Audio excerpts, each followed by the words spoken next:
Rachel Legrain-Trapani maman, elle se confie sur sa sexualité pendant la grossesse. Dans un entretien exclusif accordé à nos confrères de Pure People dimanche 20 novembre 2022, Rachel Legrain-Trapani, maman de 2 petits garçons, se confie sans filtre sur sa sexualité lors de ses 2 grossesses. Un sujet malheureusement encore très tabou.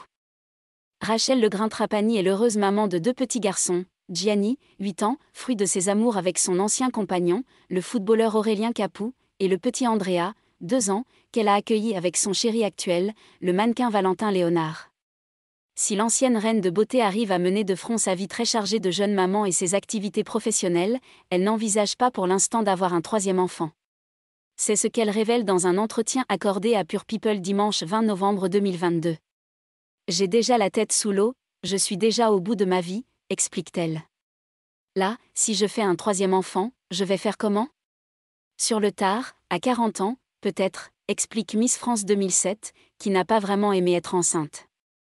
Outre des complications médicales lors de sa première grossesse, durant laquelle elle avait pris 30 kilos, Rachel Legrain-Trapani avait dû faire face à un tout autre problème, celui de la sexualité. Rachel Legrain-Trapani n'a pas aimé ne plus avoir d'intimité avec son compagnon. La sexualité quand on est enceinte, parlons-en. C'est vrai qu'on n'en parle pas souvent, et c'est ce qui m'a dérangée, révèle-t-elle. Le fait de ne plus avoir d'intimité avec mon compagnon. C'est quand même viol. Déjà qu'on prend du poids. Donc après il faut remettre la machine en route et ce n'est pas évident, souligne-t-elle. Les 2 amoureux auraient certainement pu profiter de leur aventure dans Pékin Express, l'été dernier, pour se rapprocher.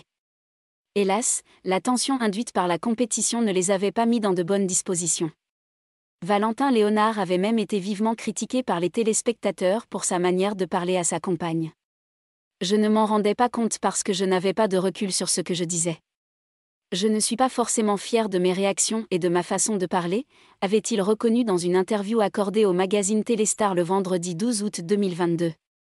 Et d'ajouter, après voilà, je ne suis pas comme ça, je ne pense pas être quelqu'un de méchant pour les gens qui me connaissent. Mais c'est vrai que quand je suis dans la compétition ou dans une situation de stress, j'ai du mal à gérer mes réactions.